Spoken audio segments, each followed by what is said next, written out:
Hello everyone, and thank you for all of your birthday wishes. It was very nice of you. I really enjoyed all of them. But now it's time to return to our series, 2013 World Chess Championship match between Viswanathan Anand and Magnus Carlsen. This is game 6 of their match, and before we check it out, we do have one photo challenge before this game, and this one is going to be a little bit different. So prepare yourselves. Here it is. How many of the players here do you recognize? So unless you know all of them and unless you're willing to write all 36 of them, then just write the number. How many of them do you know? But if that's the case, if you do know every player from this out of the 36 players here, then do share in the comment section and have everyone marvel at your vast knowledge. And it would be very interesting, if we divided the players into teams of 6, if every row was a team, which row would be the strongest team? Also a nice thing to consider. So let's get back to the game. It's game number 6, and you remember in game number 5, first 4 games were drawn. Game number 5, Anand had a very promising position. Then that whole bishop to c7 business allowed Carlsen to take the game into a pretty drawn endgame with maybe a slight advantage for him. But in the end, Carlsen managed to push that all the way to a win. Here we have a game where Anand now has the white pieces and he has a chance to retaliate. And it's very interesting when Anand also lost his round 1 game against Veselin Topalov in 2010 when he was defending his title, but then he immediately bounced back. And also when he was defending his title against Boris Gelfand, Gelfand won a very nice game in game 7, and then again Anand managed to retaliate. So now he has the white pieces. Will he be able to retaliate against Magnus Carlsen? So Anand opens with e4. We have e5, knight to f3, and knight to c6, and bishop to b5. So Doril Lopez is on the board. We have knight to f6. Just a second. Knight to f6, the Berlin defense. So like in game 4, Carlsen once again goes for the Berlin defense. But in game 4, Anand went for the main line. He castled, and here he avoids the main line. He goes for d3. Okay, bishop to c5, we have c3, both players castle, rook to e8 and rook to e1, a6, bishop back to a4, b5, bishop to b3, and now d6. And here we have bishop to g5. And since this bishop is in c5, it's no longer able to go back to e7. A lot of people were very excited when they saw bishop to g5. And since you guys really enjoyed the tweets in my previous video, here I also prepared a tweet by Anish Giri. Anish Giri says about this move: exciting start, 10 bishop g5 created an annoying pin, and now h5, h6, g5 looks scary if you weren't prepared, and Magnus Carlsen probably isn't. So very nice tweet by Giri. Now let's see how Carlsen deals with bishop to g5. Bishop to e6, and here Anand continues knight b to d2. Later they said that bishop captures, f captures, and a4 would have been better for white, simply allowing Anand to control the tone of the battle. But okay, Anand has a different idea. He plays after bishop to e6, he goes knight b d2. We have h6, bishop to h4, and now Carlsen captures on b3. We have a captures on b3, and okay, this doubles the b pawn, but doubling the b pawn isn't all that important. Anand gets a nice semi-open file for the rook, and also this pin is now again very annoying. And unless Carlsen is willing to push g5, it will be very hard to get rid of it. So first Carlsen goes knight to b8. The rare system that Carlsen says that he enjoys playing quite a lot in those days. And here Anand plays h3. Again, they criticized this move. After the game, they said that maybe d4 would be a bit nicer, forcing matters after bishop here. Bishop captures on f6, queen captures on f6, and now d5 closing the position, c5, and then c4 and b4. It would have been better for white, and maybe the weakness of the a6 pawn could have been exploited better. But Anand doesn't agree with this. He wants to keep the pin to this knight alive, and he proceeds with h3. Knight b to d7, we have knight to h2, and now queen to e7. Since Anand no longer has a light square bishop, Carlsen wants to get his queen over to e6. We have knight d to f1, bishop to b6, knight to e3, and now queen does come to e6, eyeing on that b3 pawn. b4, as it's better to push it forward than to defend it, and now a5. By pushing b4, Carlsen is now able to push a5, and now Carlsen gets rid pretty much of his only weakness. B captures on a5, bishop captures on a5, and now knight h to g4. Bishop back to b6, offering a trade of rooks, and eyeing that knight on e3.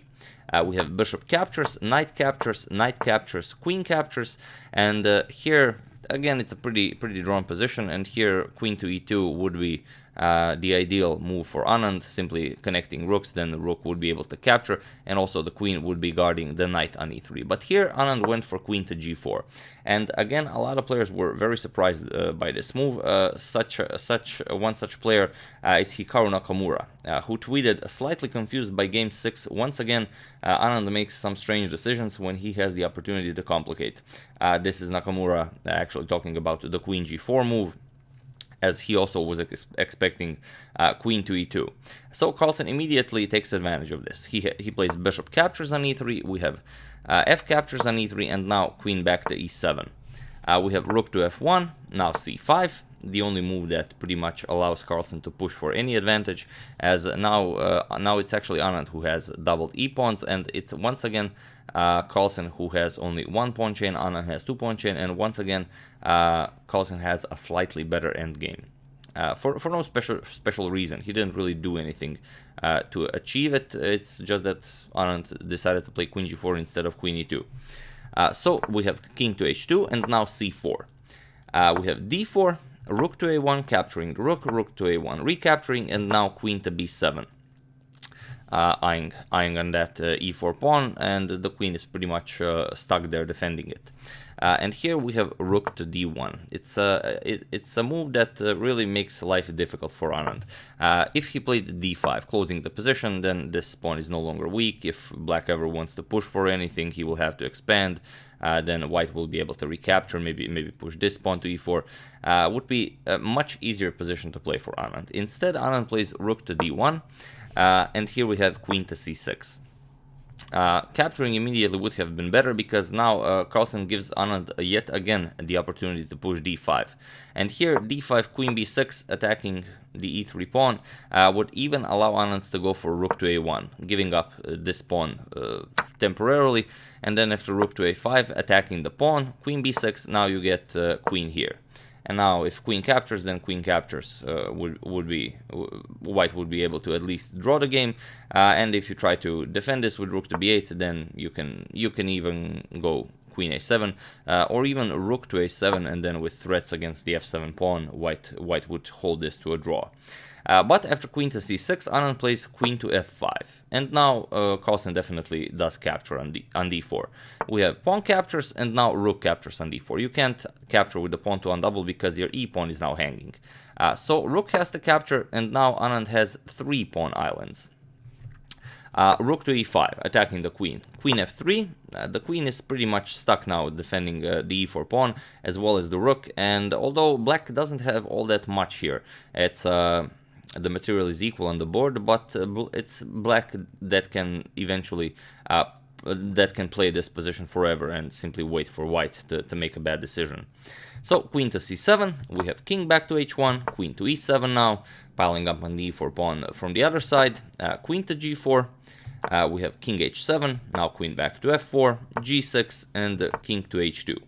King to g7, simply first improving the position of the king, queen to f3, and now rook to e7. And here Anand didn't like the idea of Carlsen pushing h5 and h4, then go rook to f6 and queen to e5.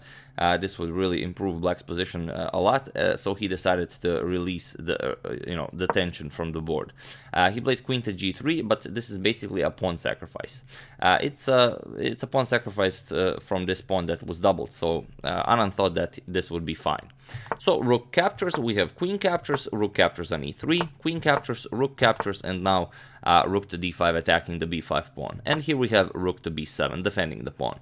So it's not much, but it's a rook ending, and Carlsen is a pawn up. you should be able to hold this to a draw. Rook to d6, we have f6, now comes h5, king to f7. King to f7 was a move that Carlsen thought after the game. You will also be able to check out the interview with the players after the game. H5 would have been better probably, because now Carlsen played f7 and Anand found this very nice pawn sacrifice with h5, and now Carlsen has to capture it, and after g captures on h5, it's his pawn structure on the king side is not terrible. This is so much better than this, and this one pawn will actually be able to control all three of Carlsen's pawns. So rook to d5, attacking the h5 pawn. King g6 defending, and now king to g3. We have rook to b6, now comes rook to c5 and f5. King to h4, we have rook to e6. Now Carlsen, in order, you can't really make any progress here. You can't move the pawn, rook captures here, you can't go in with the king. This is the position Anand had in mind when he sacrificed the h5 pawn, and this is definitely a nice idea. And here Carlsen really doesn't have a way to continue playing this. You can't really push, simply rook captures. So in order to continue pushing this position for something more than a draw, Carlsen has to sacrifice some material as well. He plays rook to e6. We have rook captures on b5, and now rook to e4 with check, forcing Anand's king back. King h3, now comes king to g5, and here rook to b8. Rook to b8 is not the greatest of moves. Here, if you play b3 immediately, sorry, that's b4. If you play b3 immediately, then you get a rook to e3 check. King moves, and now rook captures on c3. And now after pawn captures, you are down 2 pawns, but again it's a position that should be drawn for white. But you don't even have to go into this. Instead of the immediate b3, you can simply play king to h2.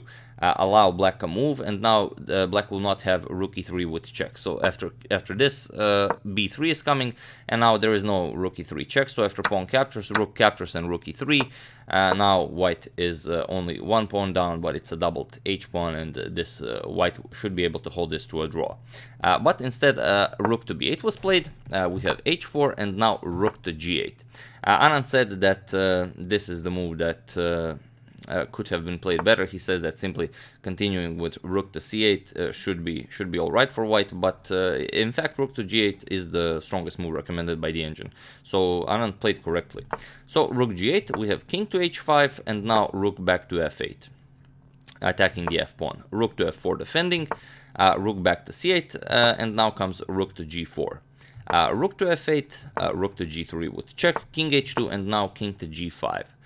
Rook g8 check, we have king to f4, and now rook to c8, attacking the c4 pawn, but this is the position Carlsen had in mind. He doesn't intend to keep an eye on the c4 pawn. He plays king to e3, rook captures on c4, and now f4. And now this is the problem. If this was the position on the board and Anand didn't have these 2 pawns, then the position would have easily been a draw. And white can still actually play this out to a draw, but it's very difficult. This is move 60, and here Anand played rook to a4. Rook to a4 is not the greatest move. Here, the only move white has is actually b4. b4 with the idea that after Carlsen plays h3, which is the move, of course, you have to play to get rid of the g pawn and then to push your f pawn. This is the idea. G captures on h3, now rook to g5, so you can start pushing your f pawn. Rook to c6, and now this will be a draw. The rook c6 is the move you have to find. Rook to c8 isn't that great. Rook to c6 is best, because now after f3, you have this check, and now king has to go to f2. If you move the king away from the pawn, then you will not be able to promote the pawn. White will simply protect it with the rook, or if rook here, then king will be able to stop the pawn, and the rook will be cutting the king off. So the king has to go to f2. After king to f2, then comes c4. Rook to g2 check, king moves, and now after rook g1 check, king moves, and rook e1. Now you have rook captures on h6, which is a whole lot better than if you had your rook there. And now at some point white will of course have to give up his rook for this f3 pawn, but with all of these passed pawns, white will hold this to a draw. So this was his only option here, and he played rook to a4, which everyone criticized after the game. And we also have a nice tweet by Nigel Short here. Here you have it. He defends Anand. He says that it was grossly unfair of chess-based to append question marks to Anand's 60th move, like it was a huge blunder or something, because defending this position was incredibly difficult, especially in a practical game over the board. So Nigel Short to the rescue, something you don't see very often. So rook to a4. We have h3 now. Now there are no such plans. We have g captures on h3 and rook captures on and rook to g6 now, preparing to push the f pawn. And it's very interesting how Carlsen saw that he can give up the material here to be able to push the h pawn and then create a passer here, the f pawn, and that Anand's own pawns will be stopping Anand from checking Carlsen's king. So a very nice position where White would actually prefer not having the two passed pawns on the queen side. Okay, c4, we have f3, now comes rook a3 check, king to e2, b4 now, we have f2, rook to a2 check, king f3, rook to a3, king to f4, and now rook to a8. Preventing the pawn with rook to a1 doesn't do all that much. Simply rook e6, preparing rook e1, and then after rook blocks, simply king f3. Now rook e1 is coming. You can try to push the pawns, but here simply rook to c1 will either pick up the c pawn, or if you push b7, then rook b1, and there's no way for you to protect the pawn anymore. So black is completely winning here. So after king to f4, we have rook to a8, now rook to g1, and it was in this position that Viswanathan Anand resigned the game. There is nothing you can do here. So after a couple of checks are given, then simply this pawn will be promoted, and there's nothing you can do. Another way Carlsen could have ended this is actually by simply promoting immediately, but to a knight. And then after king h1, now comes knight here, with the threat of knight f3 and rook to g1 checkmate, but it's a World Chess Championship game. There's no reason to risk doing something like this and overlook anything. But after a couple of checks, knight f3 is coming, and now rook to g1 will be checkmate. So White would have to give up the rook here, and then it's all over. So rook against a couple of pawns. But yeah, after rook to g1, Anand resigned the game, and another nice victory in a row for Carlsen. So the first six games are over, first 4 games were drawn, and then Carlsen wins 2 in a row. So this is the first half of the tournament. Carlsen has a 2-point lead, and now we're going to continue with the other games to come in this championship. So 12 games should have been played, but if one player gets 6.5 points, then the match is over immediately, and there is no more reason to play out all the games. So yeah, I would like to thank Balis Gintautas, Yun Teng, Marco Aurelio, Anton Giovanni, Timothy Carr, and Jessica Jones for a contribution to my channel. Thank you a lot, I really appreciate it. As usual, you can check 2 of my previous videos here. Thank you all for watching, and I will see you soon, most likely with Game 7 of the 2013 World Chess Championship match. And so I don't forget, I will put a link in the description to the press conference after this game. Do check it out, as it's very interesting how a journalist really starts annoying Anand, and then Anand really gets upset and tells him something very, very nasty. But do check it out. It's very enjoyable. It's part of chess history. So yeah, thank you all, and I will see you soon.